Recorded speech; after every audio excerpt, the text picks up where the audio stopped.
Mafia Jungkook ताई के room के अंदर आ गया और गुस्से से ताई की कमर पकड़कर उसे कहने लगा, हाउ डेयर यू। हाँ, ताई रोने लगी, कहने लगी, प्लीज़ जंगकुक जी मुझे जाने दीजिए। पर जंगकुक ने ताई को अपने करीब खींच लिया, बहुत ज़्यादा करीब, और धीरे धीरे अपनी मुंह ताई के मुंह के करीब ले गया और गुस्से से कहने लगा, छोड़ने के लिए थोड़ी ना पकड़ा है मिस ताई, आज तुम मेरे साथ एक साथ मेरे बिस्तर में मेरे साथ सोओगी, समझ गई ना तुम?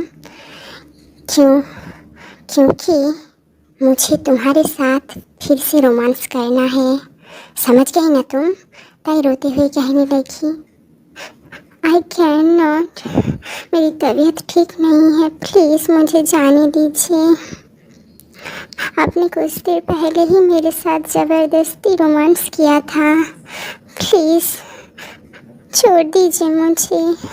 जंगकुक अब एक साइको की तरह हंसने लगा और कहने लगा, I don't care about it. हाँ, कुछ देर पहले मैंने तुम्हारे साथ रफली रोमांस किया था, तो सो व्हाट। हाँ, मुझे दोबारा से तुम्हारे साथ रोमांस करना है, और वो भी पूरी रात, जब तक मेरा अंदर का रोमांस करने की आँख ठंडा ना हो जाए तब तक मुझे सिर्फ तुम्हारे साथ रोमांस करना है।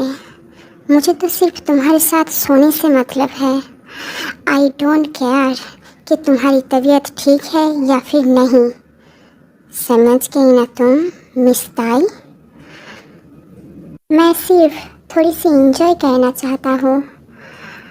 ताई रोते हुए जंगकुक को धक्का देकर खुद से अलग कर दिया, और फिर जंगकुक ताई को थप्पड़ मारने ही वाली थी कि तभी जंगकुक ने तुरंत ताई के हाथ पकड़ लिया और ताई के हाथ पर किस करने लगा और कहने लगा,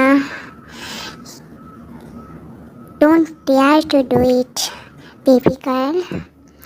तुम्हारे लिए यही बेटर होगा कि तुम इस हाथों से मुझे टाइटली पकड़ कर रहो जब मैं तुम्हारे साथ रफली रोमांस करूँगा, और इन्हीं खूबसूरत हाथों से तुम मेरे बालों को सहलाओगे जब मैं तुम्हारे साथ सोऊंगा, मेरी होने वाली भाभी। ताई रोते हुए जिमिन और साना की तरफ देखने लगी। जिमिन साना कुछ नहीं बोल रहे थे क्योंकि उन लोगों को पता था जंगकुक अगर गुस्सा हो गया तो वो कुछ गलत कर देगा, इसीलिए वो दोनों भी चुप थे। जंगकुक ने ताई की फेस को पकड़ लिया और गुस्से से कहने लगा, डिनर करने के बाद अच्छे से तैयार हो जाना और मेरे बेड के ऊपर जाकर बैठना, मेरे लिए वेट करना, और अगर इस रात को भी मुझे यहाँ जिन की रूम के अंदर आकर तुम्हें ज़बरदस्ती ले जाना पड़े तो तुम देख लेना मैं क्या करता हूँ। तुम्हें पता है ना कि मैं कितना ज़्यादा बुरा हूँ। जंगकुक ने ताई को धक्का दे दिया। जिमिन सना आकर उससे पकड़ लिया। ताई रोते हुए कहने लगी, आप बहुत ज़्यादा बुरे हो, आप एक साइको हो, आप बहुत ज़्यादा बुरे हो, मैं आपको बिल्कुल भी पसंद नहीं करती। तब जंगकुक एक साइको की तरह ही हंसने लगा और जल्दी से किसी को कॉल करने लगा और फ़ोन पर कहने लगा, ह्यूजुन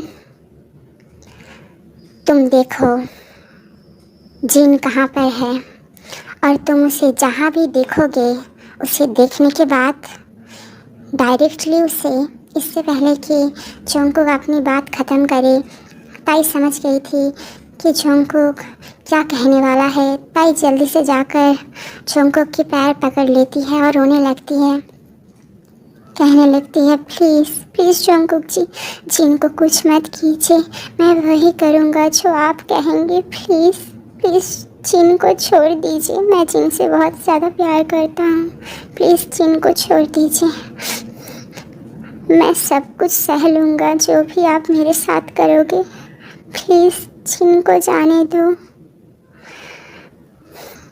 और फिर जंगकुक ने फ़ोन काट दिया और फिर धीरे धीरे वो ताई को खड़ा किया और साइको की तरह हंसने लगा और फिर उसकी कमर पकड़कर उसे अपनी बाहों में खींच लिया और फिर धीरे धीरे ताई की खूबसूरत होठों की तरफ माफिया जंगकुक अपनी होठ ले जाने लगा और फिर जंगकुक ने ताई को और फिर जंगकुक ने अब आगे क्या होगा आज रात को, क्या जंगकुक सच में ताई के साथ दोबारा से बहुत ज़्यादा राफले वो सब दोबारा से करने वाला है। अब आगे क्या होगा, किस तरफ जाएगी लव स्टोरी। अब आगे क्या जंगकुक ताई के साथ पूरी रात, अब आगे क्या होगा हम जानेंगे इस स्टोरी की पार्ट 28 में, अगली पार्ट में।